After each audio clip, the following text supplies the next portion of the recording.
So we're now going to look at small signal analysis for our source coupled pair.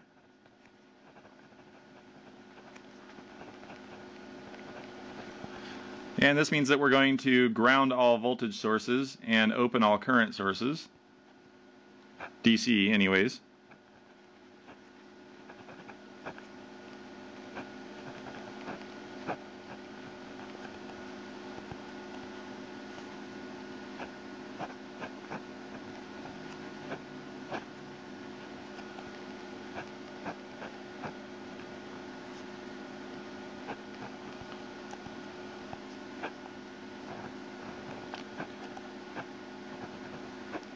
So I'm going to draw the case where we have an RS, or a source resistance, and remember that if RS is approaching infinity, that no current flows, so we could draw this as approximately open.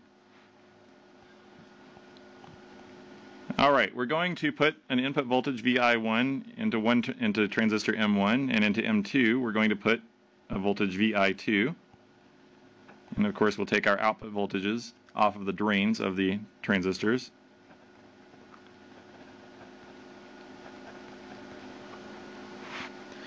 Alright, so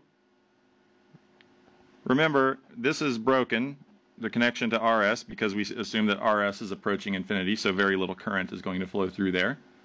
And what we're going to do is use superposition analysis. So we're going to find our gain in terms of one voltage and then the other voltage, and then we will sum the gains together. We're going to assume that RD1 is equal to RD2 is equal to RD, and that RD is much, much smaller than the output resistance of the transistor. In other words, the gain, we can neglect the output resistance of the transistor in terms of the gain. So if we short VI2 to find the response due to VI1, we would find its gain. First, we should note what are the big GMs for these devices. So let's look at big GM1. Now, big GM1, if we look in the source, the resistance RS is approximately open. So looking towards this transistor M2, we would see that GM1 is equal to sees a source resistance of 1 over GM2. So we could say that GM1 is equal to little gm1 divided by 1 plus GM1 plus GMB1 times 1 over GM2. Now we should note that little gm1 and little gm2 are approximately equal to one another. So if we say that the backgate transconductance is small, or it's approaching 0, then we could say that big GM1 is approximately equal to GM1 over 2. Now we also note that M1 and M2 are identical, so we would expect to see them have the same GM. So we could say that big GM2 is equal to big GM1, or we could just note that these transconductances are equal to the little gm of the device divided by 2.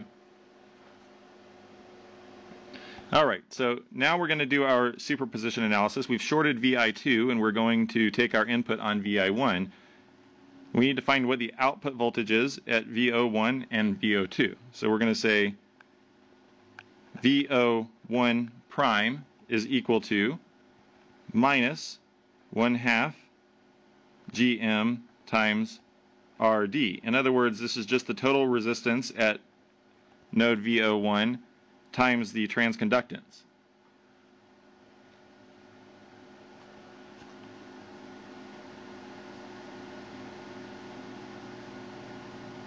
Now, changing, if VO1 is going down, then VO2 would have to go up by the same amount. So we could say that VO2 prime is equal to plus 1/2 GM times RD.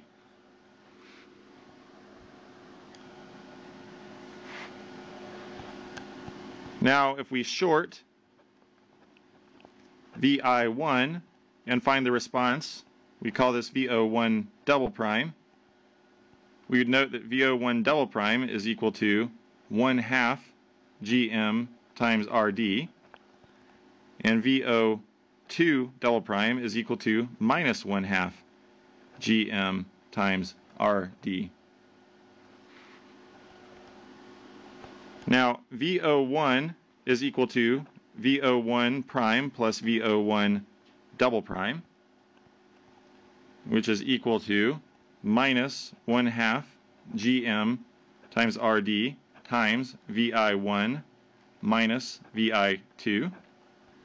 And VO2 is equal to VO2 prime plus VO2 double prime, which would be equal to 1/2 GM RD times VI1 minus VI2. So we can write our output differential voltage VOD is equal to VO1 minus VO2, which would be equal to minus GM times RD times VI1 minus VI2. Or we can write this in terms of the differential voltage gain. VOD divided by VID is equal to our differential mode gain, which is equal to minus GM times RD. So that's an interesting result. We see that the gain here is approximately the same as if we had just used a common source amplifier. The benefit that we get in using the differential pair is that we reject common mode signals, and so we can amplify the differential mode and reject the common mode. In other words, we have a means to reject noise.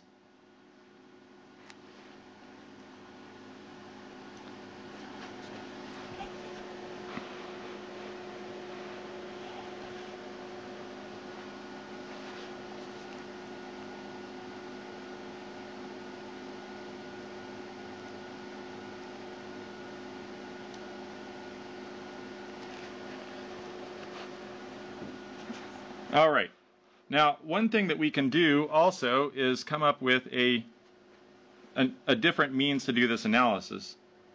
So, let's look at our circuit again.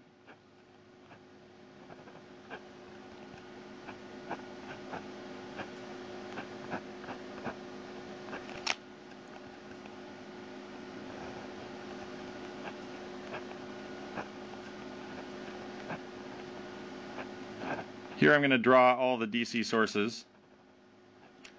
So we've got our DC current source and its associated resistance, which we're saying is approximately infinite. And we're going to put a differential mode signal in. In other words,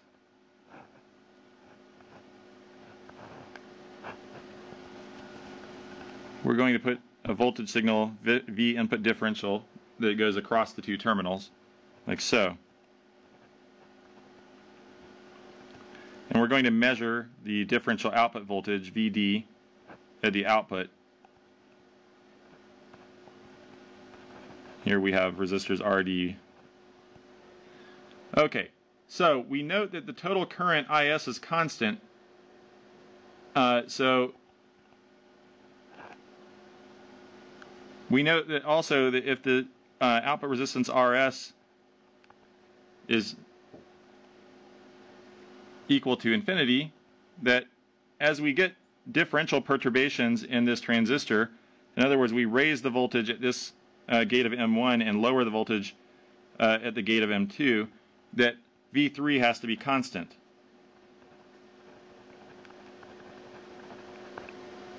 So if we're saying that V3 is constant as the input changes differentially, then we're effectively saying that we can ground the source terminal. So if we ground that source node, we could note that we have what we call a differential half circuit.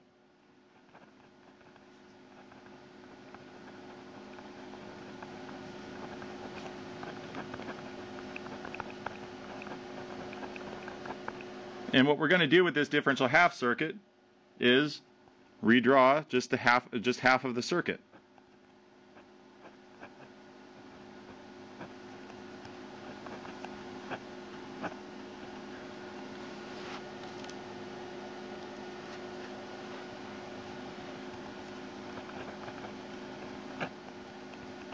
And we would note that we're getting an output differential voltage that's half of what our output voltage would be if we had both transistors in, because we're putting in half the voltage that we would put in if we had both transistors. So we note that if we're looking at this circuit, we know what the gain is for this circuit very well. This is just a common source amplifier. The total GM in this case would be equal to, well, we note that our general form for voltage gain is big GM times R total. And we know that this is equal to VOD over 2 divided by VID over 2. Well, the divided by 2 cancels, so we just have VOD over VID, which is equal to ADM, as we defined before. And we know that GM in this case is just equal to minus GM, and R total is equal to big RD. And so we find the same result by doing this differential half circuit analysis. Now, it's important to note that this is just an analysis technique. This is not something that's actually happening inside the amplifier, but we can make this approximation assuming that this current source is nearly infinite.